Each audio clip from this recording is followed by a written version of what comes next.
Assalamualaikum warahmatullahi wabarakatuh. Halo, perkenalkan saya Sentika Lutfi Utama dari Universitas Indonesia. Pada video kali ini, saya akan melakukan konseling terhadap penggunaan obat-obatan tuberkulosis. Selamat menyaksikan. Pasien atas nama Ahmad, silahkan. Assalamualaikum. Waalaikumsalam, selamat datang. Silahkan duduk. Terima kasih. Perkenalkan Bu, saya Sentika Lutfi Utama, apoteker yang bertugas saat ini.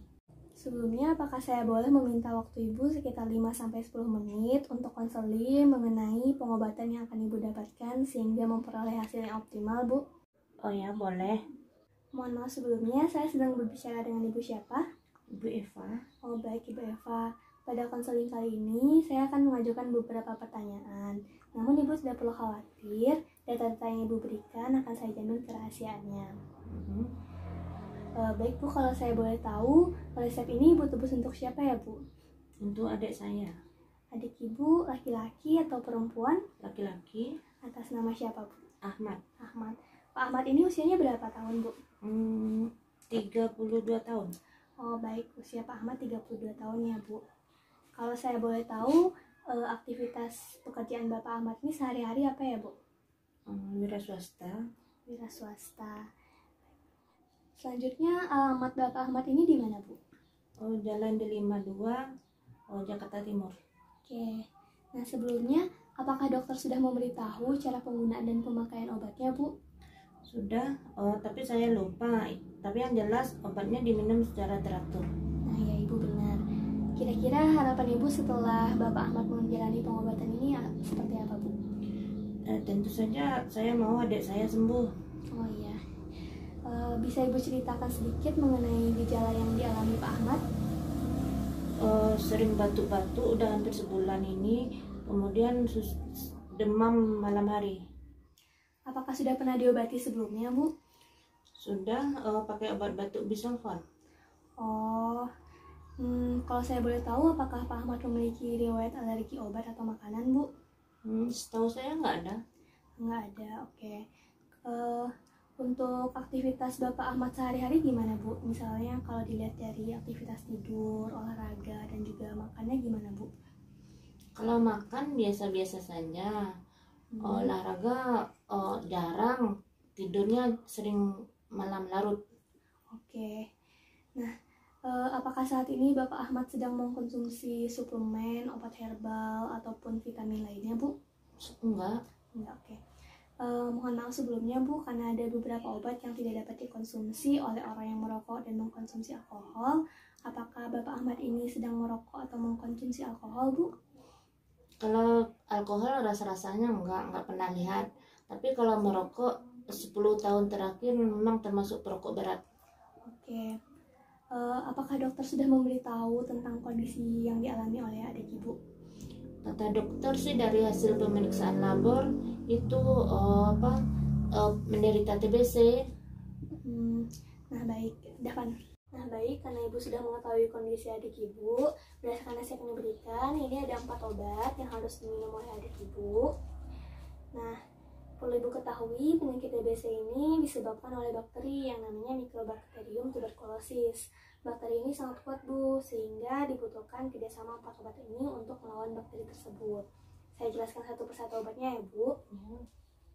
Yang pertama ini ada isoniazid 300 mg sebanyak 30 tablet, diminumnya di siang hari 1 jam sebelum makan. Yang kedua itu ada rifampicin 450 mg sebanyak 30 tablet juga, diminumnya 1 kali sehari namun di pagi hari 1 jam sebelum makan. Nah, terus yang ketiga ini ada pyrazinamide 500 mg. Ibu minumnya 1 kali sehari setelah makan kalau yang ini. Nah, yang terakhir ini ada ethambutol. Diminumnya juga 1 kali sehari, tapi langsung 2 tablet setelah makan juga Bu. Obat ini harus diminum secara teratur dan terus menerus selama 6 bulan ya Bu. Nah, untuk penyimpanan bisa disimpan di tempat yang kering dan jauhkan dari sinar matahari langsung. Bisa disimpan di kotak obat.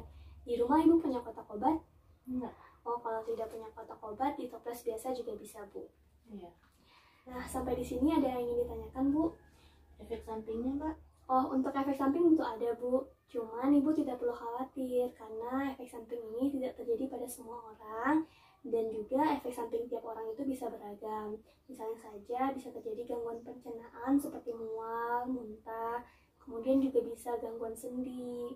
Kemudian mungkin juga Ibu bisa melihat perubahan warna urin menjadi merah. Itu hal biasa sih, Bu, tidak perlu dikhawatirkan karena itu merupakan efek dari pewarna obat ini. Kemudian efek yang paling umum terjadi itu biasanya juga ada terjadi gatal dan ruam, namun itu bisa hilang sendirinya. Kalau gatal dan ruamnya sampai menyebabkan pengelupasan kulit, maka itu perlu dibawa ke dokter. Kalau efek sampingnya berlanjut terus gimana, Mbak? Oh, kalau hal itu sampai terjadi, Ibu segera konsultasikan ke dokter ya, Bu. Biasanya dokter akan segera mengganti dosisnya atau mengganti obat yang sesuai dengan kondisi pasien nantinya. Nah, ada lagi yang ingin Ibu tanyakan? Enggak, Mbak, terima kasih. Oke, nah Ibu perlu saya tambahkan bahwa dalam pengobatan TBC ini peranan Ibu sebagai keluarga dan orang-orang di rumah sangat diperlukan oleh Pak Ahmad.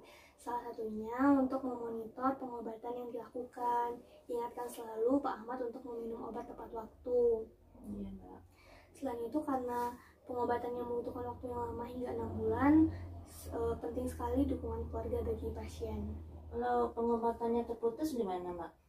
Usahakan jangan sampai terputus ya, Bu, karena penghentian pengobatan secara sepihak tanpa konsultasi dengan dokter itu dapat menyebabkan TBC-nya semakin resisten. Maksudnya di sini adalah bakterinya itu semakin kebal, bakterinya semakin kuat, dan gejala yang dialami itu semakin parah dan semakin sulit diobati, Bu. Nah, sebagai tambahan, untuk mendukung terapi Pak Ahmad ini, berikan nutrisi yang cukup untuk Pak Ahmad. Kemudian, usahakan sirkulasi udara di rumah juga baik dan hentikan kebiasaan merokok dan juga upayakan istirahat yang cukup bagi Pak Ahmad ya, Bu. Insya Allah, Mbak. Oke. Sebagai tambahan, untuk menghindari penyebaran dengan orang-orang terdekat, upayakan agar Bapak Ahmad bisa menerapkan etika bersin dan batuk yang baik ya, Bu. Kemudian gunakan alat makan yang terpisah, kalau keluar rumah atau bepergian menggunakan masker, dan juga untuk sementara jangan tidur sekamar dulu dengan anggota keluarga lainnya sampai dokter menyatakan kalau TBC-nya sudah tidak menyebar lagi. Nah, apakah ada yang ingin Ibu tanyakan sampai di sini? Enggak. Oh, baik, Bu. Nah, obat-obatan ini aman dikonsumsi ya, Bu. Expiry date-nya masih 2 tahun lagi. Namun, jika ingin mengkonsumsi bersama dengan obat lain, harap konsultasikan dulu kepada apoteker karena beberapa obat memungkinkan untuk adanya interaksi nantinya. Nah, ketika obat ini akan habis, konsultasikan terlebih dahulu ke dokter ya, Bu, untuk mengetahui pengobatan apa selanjutnya. Saya ringkaskan kembali ya. Di sini untuk pengobatan TBC-nya Pak Ahmad ada 4 obat. Yang pertama ada isoniazid, diminumnya 1 kali sehari 1 jam sebelum makan di siang hari, Bu. Kemudian ada rifampicin 1 kali sehari juga di pagi hari 1 jam sebelum makan. Kemudian ada pirazinamid, ini 1 kali sehari setelah makan. Kemudian ada ini etambutol 1 kali sehari langsung 2 tablet setelah makan. Diminum secara teratur dan tidak terputus ya, Bu. Nah, untuk memastikan bahwa informasi yang saya berikan dapat Ibu terima dan Ibu mengerti, apakah Ibu bersedia mengulang kembali apa yang telah saya jelaskan? Oh, boleh. Ini etambutol 1 kali sehari sesudah makan. Ini pirazinamid 1 kali sehari sesudah makan. Ini